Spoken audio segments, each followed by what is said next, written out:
All right, welcome into Barleycorns here in Florence for another edition of the Cooper Football Show without Jaguars coach Randy Borchers tonight, who is watching soccer.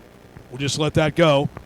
So I'm joined by assistant head coach Ben Brown, and we'll talk about last Thursday's win over the Connor Cougars, 42-17. We will discuss this. It's homecoming already. I guess not already. It's week 8. Yeah. But we're getting there. So we got a very special guest tonight who will join me in the second, and we're going to do two segments because lots going on in Cincinnati sports. So my pleasure to welcome in the 27-year host of Sports Talk on 700 WLW, Lance McAlister. We'll find out what he thinks about the recent transgressions. And I think in place of Monday Night Football, it's New Orleans surprise Kansas City's on again. But I think what we're going to do is just play the overtime of the Bengals-Ravens game from yesterday. Just roll it. Oh, man. Repeat it in case you missed it. I'm kidding. Brutal. All right, Ben. So let's talk. Undefeated, 7-0 for the first time in Cooper history. In fact, back in 2012, they were 6-0 and lost to Connor. That was not the case Thursday. Very impressive. 42-17. Connor came in 5-1, playing good football. So just give me your overall take for Cooper's win. And I thought it was pretty darn impressive. Yeah, I mean, it's always a big rivalry and a big thing when Connor comes. That Connor game comes. If you ask all the coaches that have ever coached with Coach Borchers, that's probably the one he gets the tightest about because it's just always been a rivalry. It's always been a good game. Those guys always come over. Dave Trosper does a really good job of preparing that team to play physical for 4 quarters. So for our guys, it was all about setting the tone early, being aggressive, and making sure that when the game started, we were ready to play and at that level that we needed to be against the county rival and a district rival and things like that. So our kids came ready to play. Well, you mentioned that first half, 28-3. You had the ball 4 times. You scored 4 touchdowns. I think in the game you had 1 punt. Mm-hmm. You only had 3 third down plays, which is pretty impressive. I know it was 14-14 in the second half, but 28-3, spread the ball around. Obviously, Isaiah Johnson, who continues to score touchdowns, became, in fact, Cooper's all-time touchdown receiving leader with 41 now, surpassing Dante Hendricks. So Kegan Maher had another big game, 123 yards, a touchdown. Malachi Ewell got into the game. At Cam O'Hara, the numbers are staggering. 18-21 for 261 yards, 4 touchdowns, no interceptions. So if my math is accurate, that's 25 TDs and 1 interception this year. And that's saying something. Yeah. I mean, that's pretty impressive. And you had to like the fact that, and I know a lot of times coaches have to kind of, you can't be happy in the second half, they tied, whatever the case may be. But let's be honest, high school players are high school players. And when it's 28-3, it's pretty much over. Yeah. I mean, we were so pleased with the first half. Our guys came out and just played the way they were supposed to play. It's a real luxury. And I know we've said this a million times, but, man, between Jaden Combs, Isaiah Johnson, Kegan Maher, Austin Alexander. I mean, we've got so many guys that contribute to what we do, and none of them get upset. None of them are mad about who's scoring what, scoring when. Like, they all just come in and do their job and do it effectively. So for us to come out and to go 28-3 early and then, play 14-14 in the second half, which we had some younger guys in later in the game. But, sure. But it was cool to see us not have a drop-off in our play. And it was cool to see us come out and play at that high intensity, even though the game may have seemed like it would have been out of reach. Now, I know you remain number 1 in the 5A RPI, which is big, which will be big for postseason and for hosting games. Now, just going to be brutally honest, and this is not meant to disparage any of the remaining 3 opponents, but, I mean, you start with 2-4 Scott. Now, they beat Boone County 26-7. Then you get Boone County. Then you get Dixie, which lost to Highlands, had running clock in the second quarter, had a key player injured, 49-0. So, I mean, you've done all you can do to this point, and I'll ask you as an assistant head coach and offensive coordinator and all that, how do you keep the kids? You want them to be focused. Mm-hmm. They're not naive. When you look at scores and you know who you play, but at the end of the day, you also want to avoid injury. You want to get better. Then you have a bye week.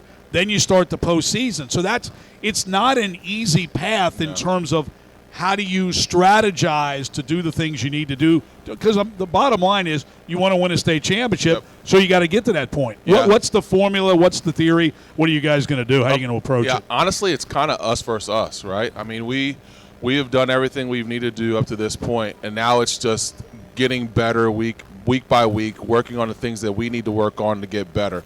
So, no matter the opponent, no matter who you play, it's still about getting better to that ultimate goal. So when you come into you play a team like Scott, who looks like a team that's not up to the level of play that you'd been at, you still have to come in and work on the things that you need to get better at, because you're never going to play a perfect game. We still have not played a perfect game. There's a lot of things that we need to get work on. So to be able to work on those things week by week and get better and better, that's our ultimate goal. So let me ask you on that point, when you as a coaching staff meet and talk about the things that you need to work on, what are the areas where you still see need for serious improvement if you want to win the ultimate game, which is the last one that you play? Well, our biggest thing has been the run game. I mean, we've really wanted to stress getting the ball to our running back and being able to run different things and have different options and being able to force people to stop the run. They know that we can throw the ball. They know that we can spread it all over. But we want them to know that they have to put people in the box to be able to stop us from running the football. So that's probably going to be the biggest thing I think that we'll be working on week after week, is getting better in the run game, getting things blocked, getting things assigned, and being able to force people to have to stop everything that we do. Let me ask you about yesterday's Bengals game. Did you watch? I'd be remiss if I bring this up, because Lance and I will discuss this among other topics. Yeah. But so I guess the first play, after they recovered the Lamar Jackson fumble, so they apparently called a pass play, but Joe Burrow checked off into a run. That didn't work so good. Yeah. Then they ran it again, and settled on what was a 53-yard field goal, which, again, the hold was screwed up. Still, what's that new phrase? It didn't operate correct, or some kind of coaching nonsense. But the bottom line is he still almost made – I mean, that was a hell of a kick, despite the fact that he didn't. But were you surprised that they didn't, based on the way they had shredded the Ravens' defense? Many times Chase, Higgins running just wide open. Yep. Were you surprised they weren't a little more aggressive? Here's the thing with me. You never take the ball out of your best player's hand. Joe Burrow was the best player on the field yesterday. So why not leave it in his hand? Except for maybe Lamar Jackson, right? Oh, yeah. Maybe. It was for close. The Bengals. Those two. For the Bengals, for sure, Joe Burrow was the best player on the field. So for me, I'm going to live or die with what he does. So if he's back there and wants to throw the ball 3 times and try to see what we can do, I'm going to live and die with that, because it still wound up being a 53-yard field goal anyway. So let me ask you, I wonder, do you think the interception that he threw, which was actually an outstanding play by the Raven defender, so as a coach, if you see a Cam O'Hara throw an interception, do you have any trepidation? Because I think for most time you're going to feel like Cam O'Hara might be the best on the field. Right. Do you just go, that was a good play, it was a turnover, yet the dude's thrown 5 touchdowns. We're going back to the guy who we think's the best. Yep. Yeah. If I'm looking at Cam and Cam throws a pick, I'm not stopping throwing the ball with Cam. Cam's still our guy. So, if it's me, Joe Burrow is still that dude. If you look at the route, Jamar Chase did not help him on that route. The defender came. No, he cut inside. Yeah, he cut inside, and the defender made a good play on that. I mean, you just got to chalk that up.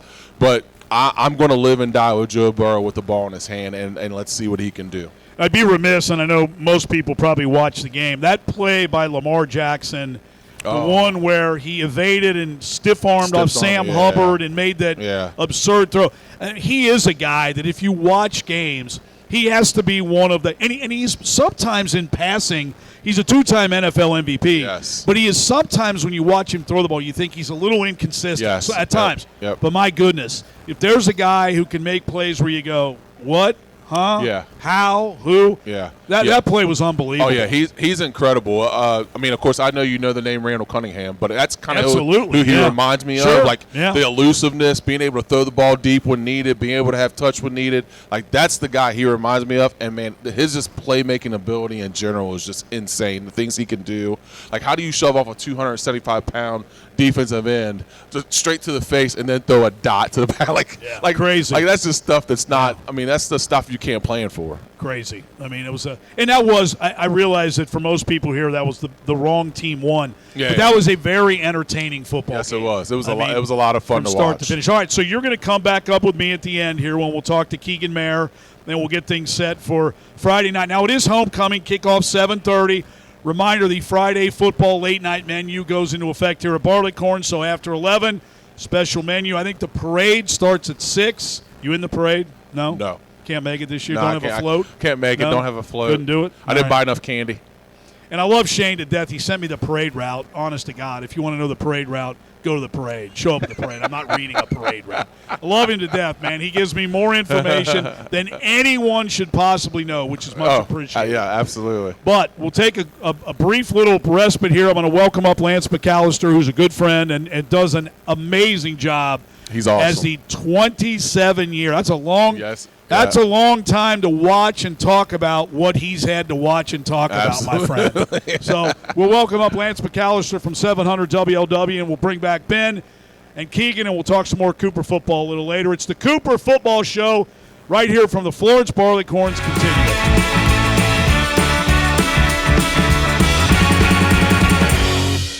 All right, welcome back to the Florence Barleycorns, the Cooper Football Show. As we get ready for Week 8, the Jaguars undefeated, top-ranked in Northern Kentucky, top-ranked in Kentucky Class 5A, 7-0, first time in school history. So, I figured, disappointing season for the Reds, meltdown for FC Cincinnati, Bengals buffoonery yesterday beyond anything imaginable. This poor guy's had to watch all this, so I figured we'd bring him out to a group of winners tonight. So you follow losers, you talk about them. It's my pleasure to welcome 700 WLW, host of Sports Time. Make sure I get this right. Normally 6 to 9, except he never works on Fridays. He worked into the contract where he gets every Friday off. Then he does the Reds inside pitch, extra innings, which basically means he talks to elderly drunks after Reds games. And Bengals line, am I right? Yes. It's on right now. Miraculously, he's not there. He's here. Bengals line Mondays 6 to 9. Yes. Thursday, Bengals round table 3 to 6. Did I get it right? 6 to 9 on Thursday. Oh, I was off on the time? Yeah. I thought it was 3 to 6. No? I don't work 3 to 6. Okay, well, Thanks for paying attention. I thought, I missed that show. How did you work in your contract? Because when I did this show, I never got Friday nights off. Does that mean you're just better than me or what? I effectively use vacation days. How many vacation days do you have? I don't like taking vacation an entire week at a time. I like taking them one at a time, so I use a Friday and get a long weekend. Okay. I got to tell you, I'm very unnerved because Why? before I came up here and I ate, I had to ask Kelly and my daughter Peyton if I had food on me. And I will admit up front, I'm very unnerved because I don't like the socks they chose for me tonight. Well, first of all, wait a minute. What do you mean they chose? You can't choose your own socks? No, because I wanted to make sure I looked okay, and I didn't know if nobody's going to see your I wasn't lower sure torso. Of that. And I've got gray shoes and dark blue pants, and they have white socks on me, and I disagreed with the choice to begin with. I have gym shorts on, so don't worry about it. I'll never forget the one time I went in to do the Sports Rock on Channel 5, and you always sat behind the desk, right? Well, they didn't tell me. They moved us out into, like, chairs where there was nothing in front of you. And let's just say I wasn't properly dressed, but that's for another day. Now, I'm going to start with the Reds. We'll start with that first and foremost. So it seems like, and you always have the pulse of your listeners and the pulse of Cincinnati. We'll talk about all your social media, but do you sense genuine excitement from Reds fans about the hiring of Terry Francona? There's no question. And something as unscientific as a question I ask on Twitter on my X account, do you like the hiring? 98% of people voting said 98% don't agree about anything in social media. And I think it tapped into, they wanted somebody from outside the organization, fresh set of eyes. They wanted somebody who would bring a resume, kind of a track record with some credibility behind it. And he was clearly the best man. He's the best manager in baseball, not named Bruce Bochy, the best manager who was not active last season, and they convinced him to come back. The fact that at 65 years of age, playing golf every day in Arizona, he thought enough of the organization to come out of retirement, I think speaks volumes about the situation he thinks he's walking into. I hope he's okay health-wise. He obviously had some of those issues, and hope that he can really, I just hope, and you know, you and I discussed this about managers, how much of a difference can they make? And you can use his last season in Cleveland to now this year with a different manager who'd never managed before. Craig Counsell going from the Brewers, coveted manager, to the Cubs. They weren't as good. But what a difference. They got young guys. Is that where he makes in what area do you think he can make a real difference? I think you hit on a key thing. When you've got a team as young as the Reds, he walks in and is instantly somebody with credibility, skins on the wall, world championships behind him. And I imagine when he had a conversation with the organization, it was, I understand you guys have done things this way. Well, I'd like to do them this way, and I've won with and if you're the Reds, what is Phil or Bob or Nick Kroll or anybody in the organization going to say to push back on Terry Francona when he walks in with more winning? And this is credit to Terry, but also criticism of the organization. He knows more about winning than anybody in the Reds organization knows about winning. Well, that's just the reality of the situation. Right. Yeah. Right. All right. So good on the Reds. Uptick on the Reds. Right. So now let's talk about yesterday. I know we had a little discussion during the game. We were both watching it, and so just give me your overall observation. What when it wound up being a victory in overtime by the Ravens, what were some of the first thoughts you had having just watched the game before you heard any of the post-game comments? Well, I mean, to me, that was your opportunity to save the season. It would have been such a difference if you beat the Ravens. You're 2-3, they're 2-3. Nobody considers the Steelers a threat at this point. I think everybody believes they'll come back to the pack. So you had an opportunity to make a statement. Instead, you're 0-3 at home. You're 1-4 overall. Even if you believe the scenario, they could win 9 of their final 12. That just saying it out loud, winning 9 of your final 12 games with this defense sounds impossible. And then for the post-game comments to come out the way they did, and Zach acknowledging how he chose to handle the overtime, I've tried to understand all the scenarios for why you aren't aggressive and you play for a field goal. And I know Evan McPherson is really good, but I don't know how any coach plays for a field goal when you've got it from 56 yards out at that point when you have Joe Burrow. The reason you pay Joe Burrow $50 million a year is to say, hey, we don't settle for 56-yard field goals. We try to win the game with a touchdown, and if we then settle for a field goal, we will. But I just don't understand. I know Joe checked out of the first play, but I don't understand on second and third down being conservative and being you know this, it bugs both of us. When you worry about what might go wrong, rather than imposing your will and saying what we are going to do, it drives me. And when Zach says, well, there could have been a penalty, there could have been a sack, there could have been a fumble. You've got arguably one of the best handful of quarterbacks in the NFL. You've got the football. You've got a chance to win the game. And they stood down. They stood down as an organization, and they lost the game as a result. I have never understood late in an NFL game, if a team has the lead, and it's under a one score, and all they need is one first down, and they're trying to play that clock game. I've never – if you say – if I'm a coach and you tell me if you can get one first down, you win, I'm doing everything I can with the best guys I have to get that first down. I don't get that. Well, and it kills me a couple of years ago. Zach and Bengals lose to the 49ers in overtime, and Zach didn't let Joe be Joe in overtime. They ran the ball, and they lost. And Zach admitted the next day he had a sleepless night, because he took the ball out of Joe's hands. Well, so much for lessons learned. 2 years later, you had a chance to put the ball in Joe's hands and say, we just got a gift. Lamar Jackson just fumbled the football. We have it. We've got a chance to win the game and salvage our season. And they chose to run the ball 3 times. That's just, you just can't do that. So out of yesterday, they're 1-4. You mentioned 0-3 at home. And again, when you look at the Patriots, I mean, they're one of the worst teams in the NFL.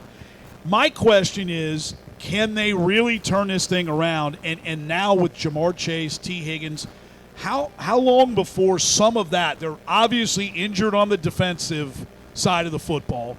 How long before that stuff starts to I know Jamar Chase had a big game yesterday, but you got to wonder, you know how it goes. When you continue to lose, things like that get brought to the forefront. Yeah. Is that a worry? Can that become an issue? Well, I think they're going to be able to – they're capable of putting up 30 points a game. I think everybody on offense is going to be happy about what they can control. But there's no reason to believe that there's no magic bullet coming for this defense. There's nobody. There's no free agent you're going to pull in off the street. So this defense is what it is right now, and it's simply not good enough. They don't tackle well enough. They don't cover in space well enough. They lack playmakers other than Trey Hendrickson, maybe Logan Wilson at times, but the other 9 in that starting lineup, they're just guys, and you can't win in the NFL with just guys, 9 of 11 positions on your defense. All right, we'll take a quick timeout. It's Lance McAlister, host of 700 WLW Sports Talk. We'll talk some local sports and some high school football because you've had a chance over the almost 3 down. That's crazy. Doesn't seem like you've been that. Does it seem like it? Well, it sure does when you're watching these teams, right? Yes, 27 years, that's a long It is a long time. It seems like yesterday we started together way back in what year was that? 1996, 7? 97. 7. Turn your knob to Bob. Yeah, back at 1160 Bob for 3 years because they got the Bengals contract. Yep. And then we came over to the mothership, right? Was Clear Channel, now iHeart. Yes. Was there anything in between? No. I'll never forget, once back in the days of Chancellor, I think during my career there, like 5 different entities wrote me paychecks. It's like you couldn't figure out who owned you from one week to the next. We'll continue to talk some local sports when we continue. It's the Cooper Football Show right here at the Florence Barleycorns. Back momentarily.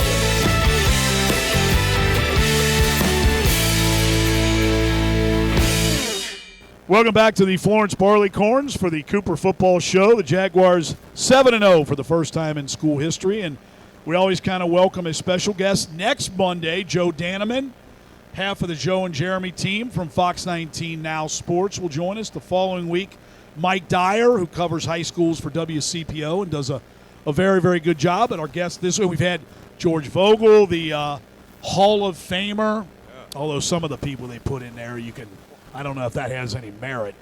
And sorry, I'm not a part of this conversation right now. You're not saying anything. It's just me. It's all good. And Skinny, so Richard Skinner, who covers the Bengals and works for Local 12, he suffered 2 fractured elbows while covering the Bengals down in Carolina. Claims that there was no enhancement to his fall. Claims that he was being nice and getting out of the way of somebody on the streets of Charlotte, tripped over a grate, went face first. I feel bad for the guy. Still able to type, still able to complain, still able to raise a beverage, I do believe. But we have some good guests. And Lance McAlister, the host of 700 WLW Sports Talk, my guest. So you've been, give everybody who don't know, you're from Indiana. No, I grew up in Anderson Township. That's right, Anderson Township. My claim to fame was I hit wiffle balls into Marty Brenneman's backyard in Anderson Township as a kid. Is that accurate? When I was 10 years old, 1976, I have a Reds record album, I've still got it. Put it on a turntable. And this one belongs to the Reds? I walked over to Marty's house, and I'm 10 years old, knocked on the door, and, little me, squeaky voice, Mr. Brenneman, can you sign my record? He signed the back of it. And I still have it today. Do you really? Yeah. Huh. So I guess I always get confused because you attended Carmel. Yes, I went to Anderson Middle School, and before high school, moved to Carmel, Indiana, where I went to high school. Then went to Butler University. Butler, and now and I know you spent a lot of time in Chicago too. Yep. You did sports talk in Chicago. Norm Van Leer, those who remember the NBA and some of the great Bulls teams. So when you had a chance to come back here, what was it about Cincinnati that brought you back to this area? Well, look, Chicago is supposed to be a destination job. If you're in the business, you want to work in Chicago, L.A., New York, bright lights, big money. At the end of every night, I went home, and I really didn't care if the Bulls or the Blackhawks or the Cubs or the White Sox, if they won or lost. And when the opportunity came to come back here, I'm a product of the Big Red Machine in the 70s. Bengals fan, painted my face at the Freezer Bowl as a kid. I'm invested in the teams around here, and I think hopefully if anything has come through the radio in 27 years, people know when they listen to me, I'm invested emotionally and professionally in the teams here, and I care whether they win or lose. And it's fun doing it. It's a job, but it's fun doing it. Chicago was more like a job, and I didn't dislike Chicago. I just didn't have a connection, and being back here is, when I was in high school, I wrote out a biography for myself and my 3 other friends predicting our futures. This is in high school. And I said, by the time I'm 40, I'll be back home hosting Sports Talk in Cincinnati.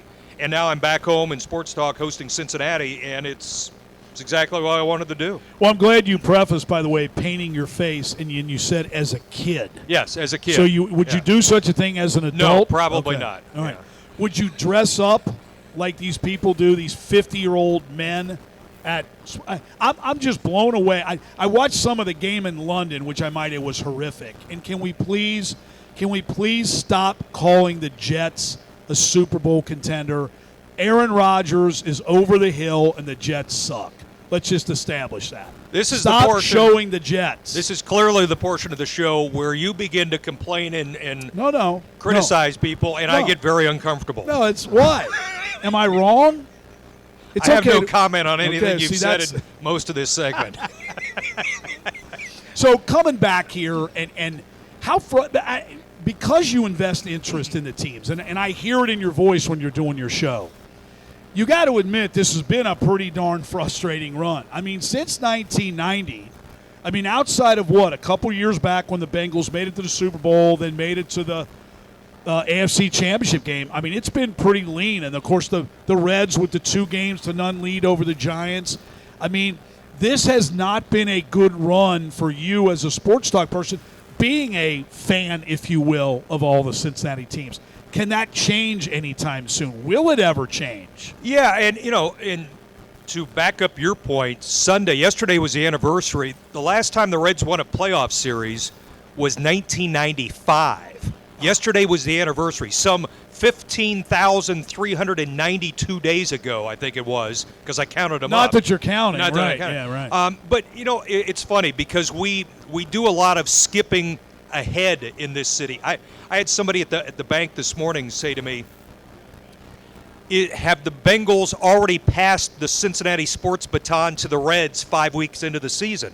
Meaning, are the Bengals already done? Is it time for Reds? And it's about we have seasons end so quickly in frustration, we tend to want to jump to the very next thing because something bad hasn't happened yet. And it's where the optimism is, and so you jump to the next thing. And we do a lot of jumping around here. Well, and even that, think about recent times with college basketball. Yeah. There was a time when in greater Cincinnati, and we're obviously in the state of Kentucky and UK and U of L, even that's turned lean the last few years.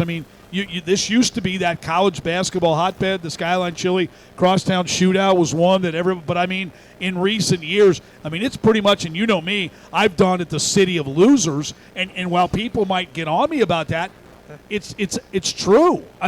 Based on success or thereabout lack of, you can't argue that. But I'll tell you the one thing, as you said that I think about in being back here compared to Chicago. Chicago is a great pro sports town. Sure. But I rarely ever talked high school sports in Chicago. There just wasn't time and space for it. The TV stations, Friday night, 11 o'clock, there were no high school football shows. Yeah. In this area, it's just ingrained. It's in the fabric of community and what people rally around. And that's, I wish in what I could do, I had more opportunity to do the high school stuff. You have Reds, you have Bengals, you have FC Cincinnati, you have all the colleges, and I try to find as much time as I can for the high schools because it is at the very core, the essence of this area of sports. Well, and I think most people credit you with finding and always talking about some of the smaller colleges like the NKU's D1 now, but the Thomas Moores and Mount St. Joe's. But you're right, and that's why, for me, and I've been involved with high school sports for 40 years, and I still, it's still on that Friday night, still the community, and I don't think sometimes people appreciate how good the high school, I'm talking high school football now, how good it is.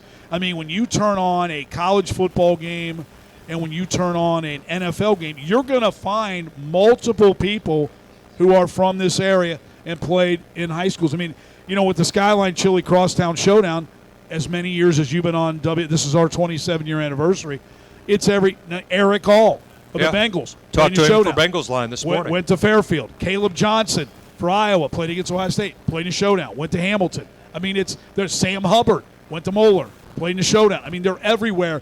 And I think the quality of high school football, and that's why this year, and I hope people in the Union area really appreciate, last year Cooper went 12-3, made it to the state final in 5A, and this year, don't look ahead, just enjoy the moment and appreciate the talent that's on this football team and enjoy it. I learned a very valuable lesson back in South Bend when I first started in TV. I was out of Butler University. I'm working at the CBS affiliate. This is 1988. And I'm on TV for the first time, and I'm wearing a suit and tie, and I think I'm going to ESPN. I want to show all the national highlights, show all the national games. And my sports director pulled me aside one day, and he said, you got to understand, this is South Bend. This is about community, and it's about high school. And when we show highlights of the high school games, the player wants to watch the highlights, his parents want to watch the highlights, his grandma and grandpa want to watch the highlights, and he says that's eyeballs that you're serving. You're getting their games out there for them, and I'll never forget that. And it's why I have such great respect for what you do, what Joe and Jeremy do at Fox 19, showing 22 games on a Friday night, which seems impossible to me, but it's about the essence of connecting with your community rather than, I, at age 22, wanted to show all the national highlights of NFL games, NBA games, and he said, you're not going to connect with people that way. Well, it's funny. When I was a sports writer at the Post, I was in high schools, and I had opportunities to cover other beats. I never wanted to because I just enjoyed the coaches and the players. To me, and unfortunately, when I had the chance to go and cover some professional stuff, I used to revere some of those guys, and when you met them, I thought, sheesh, this guy, I used to idolize this guy. I don't ever want to talk to this guy again. I mean, and that's why it's always resonated with me, high school sports, and I know you always make it a point. You'll call me sometime during the season and go, hey, I'm thinking about going to this game, and it could be maybe the venue, the game itself, but I think, and I wish more people did that because I think they would truly see how good high school football and Greater Cincinnati, Northern Kentucky, even Southeast Indiana really is. Well, I can really feel in what I do social media-wise and show-wise, when I have a high school guest on, when it's one of the coaches you've lined up or a human interest story involving a high school athlete of some sort, I can feel the momentum in the community, the word spreading just through social media. Hey, fill in the blank is going to be on Sports Talk tonight, or did you hear so-and-so with Lance last night? And look, from a very selfish, just baseline rating standpoint, that's good for me because it's getting the word out and connecting with the community. Final question for you. You do a great job on social media. I got to get home so I can get on my Snapchat and my Instagram. You on Tinder? What? Tinder? Seeing if you're paying attention. No, see if my daughter's paying attention. I heard you. Not that she's on Tinder. I don't. No, wait a minute. My wife. Neither one are on Tinder. What's the one? Wait a minute. What's the? So wait a minute. There's Snapchat. Can we edit that part out of the show? Wait, what's the one I'm forgetting? The one that's there's what? TikTok. TikTok. I'm on TikTok now. Hang on. I've got a growing TikTok presence.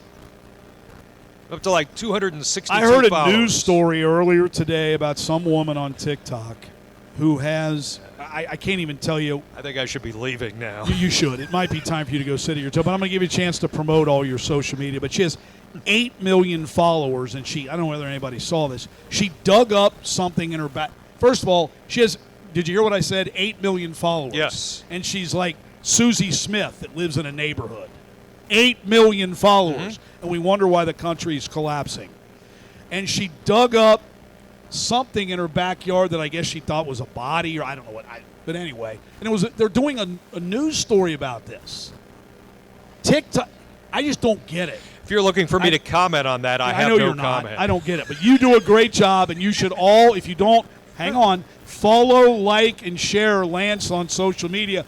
Where can they find you? And I know you would like them to do that to continue to keep your ratings up so they keep you around. Right? Let's see. Yes, on Twitter, on X, at Lance McAlister. On TikTok, at Lance McAlister. We've got a Facebook page, Lance McAlister Sports Talk. And the blog is at 700WLW.com. And listening to your show the other night, I learned something from one of your advertisements during your break. I'm going to have no comment about this. They said the Democrats cheat, change the my rules. Cue to leave this show. Cheat, Here we go. change. I didn't See you know later. this. Good I night, learned everybody. this. Thanks the for Democrats having me. cheat, change the rules, and allow illegal immigrants in to win the election. Getting so And I uncomfortable thought, right okay. now. And then there's Bernie Moreno. It's time to go. I have nothing. Appreciate it. Thoroughly enjoy this guy. Edit out this half of the video for the last like 2 minutes. And it's outstanding. But no, one of the best. He is the best sports talk show host in Cincinnati who can thank me every day that he has that job because I didn't take it. So thank you for having me that's tonight. No, I'm this serious. was very cool. This Thank guy's you for a good having dude. me. Appreciate it. Always great to catch up. Lance McAlister from 700 WLW Sports Talk.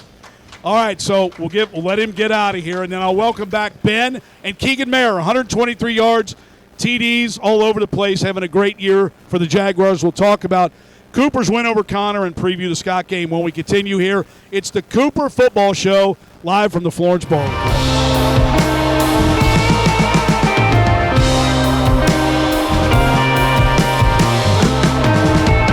Welcome back to the Florence Barleycorns. I'm Tom Gamble, your host. Thanks to Lance McAlister for joining us tonight. Welcome up the assistant head coach, Ben Brown of Cooper, and one of the star offensive members, Kegan Maher, for your big another great performance on Thursday night this time. So, Kegan, talk about this offense so far. You guys have been pretty much, I mean, when you have a game where you have only 3 third downs, didn't punt in the first half, and really established yourself with a 28-3 lead. How impressed were you guys at what you did on Thursday night? We were definitely impressed, but we could definitely do better. I feel like we were a little slow in the beginning, but it's always great when you only have 3 third downs and you don't punt at all, and you still put up points, and just be able to spread the ball around too. The other thing you guys really haven't done, you haven't turned the ball over much. I mean, I think that's been obviously no team wants to turn the ball over, but how much do you guys work on that in practice, and how impressed are you with that? Because, I mean, 7 games in, really very few turnovers. Honestly, it's just discipline and just being able to change up the snap count and being smart with the ball, and being able to put it where we need it and not force anything. What'd you do to yourself here? Injury? Just a little something. Nothing bad. Did it happen during the game? Yeah, it did. I didn't. Maybe you were, punching a TV or something, watching the Bengals game. You never know, man. I mean, things happen. So what about you from a turnover perspective? I mean, that's obviously every coach's nightmare. I mean, let's be honest. You watch the Bengals game, and the Ravens, as well as Lamar Jackson played, had the Bengals converted. That's what everybody would have talked about how they had a chance and they fumbled and cost them the game. Turnovers are such a key part. As you guys learned last year, too, in the state final, how much emphasis have you placed on it, and what do you think's been the difference so far? I think Kegan brings up a great point. Our kids are really focus on not making mistakes. Like, they really focus on trying to play the perfect game, and him included. I mean, it's something that they really they thrive to be, they strive to be, and it's not really anything we do. I mean, as coaches, because we can only design plays and get them in right spots. But those kids, man, they want to be so good, so bad that any mistake that we make, I mean, they beat themselves up way more than we could ever do it. So for them, I think it's just a matter of just being disciplined, going out and doing that job. And all the kids understand that if we hold on to the football and do the things that we need to do and not drop the church money, then we're going to be good. So obviously, Kegan, you guys have had 2 huge wins, the Ryle win, the Highlands win. Big win over Connor. They were 5-1. So when you look at the remaining 3 games, and I know you have bigger, intentions and objectives to win it all, but you guys are smart. You see scores, you look at records. And when you look at Scott, Boone County, and Dixie Heights, what do you hope as an offense, and how do you keep focused and what Coach Brown had said earlier about just things that we need to work on? What are some things that you feel like offensively, while you've got eye-popping numbers across the board, what does the offense still need to work on? I'd say staying focused and not looking too far ahead and just taking every team the same and not taking everyone lightly. And that's but just be realistic. important. How do you do that? I mean, when you're getting ready for Highlands or you're getting ready for Ryle, you have focus. I mean, those are games where you know it's going to take all you got to win, and it did, right? But what do you guys do as players to stay focused the last 3 games of the regular season? We just try and make every week the same. Like, we try and just keep the intensity up every week, staying disciplined, keeping each other accountable too, and just making sure that we're all focused in. And I know we talked about this a little bit earlier, but I mean, you've got, we're here at week 8, but you look at what's left. You got 3 regular season games, then a bye, then you start the second season, the one where, and you should have, in theory, a relatively decided advantage over maybe the first 2 opponents. That's a long time. I mean, it is. While it seems like the season just blows by, you still look at it that way.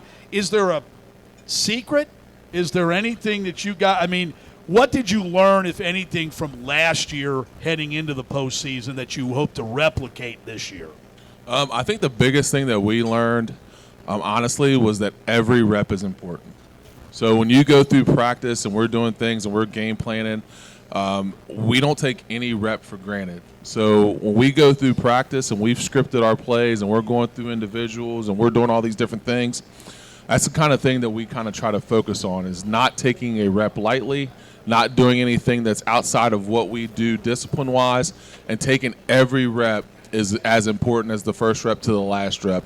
And our kids really kind of bought into that. That's kind of the kind of discipline that they have, is that they want to be perfect on every play. So they will ask questions. They'll take advice. They'll take coaching, because they want to be perfect in everything they do.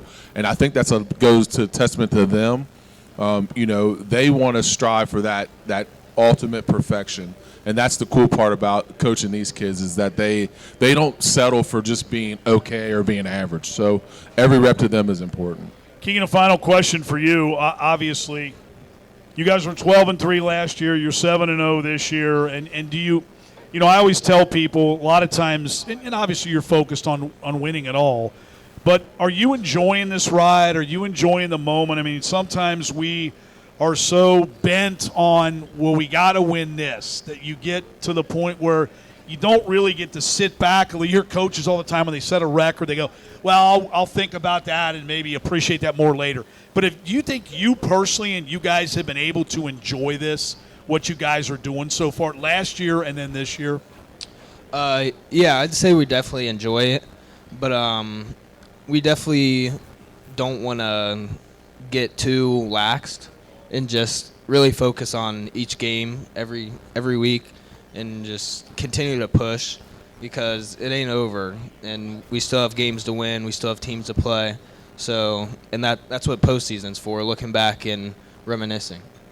All right, so final for you, Friday night, 7:30, Scott, homecoming, right?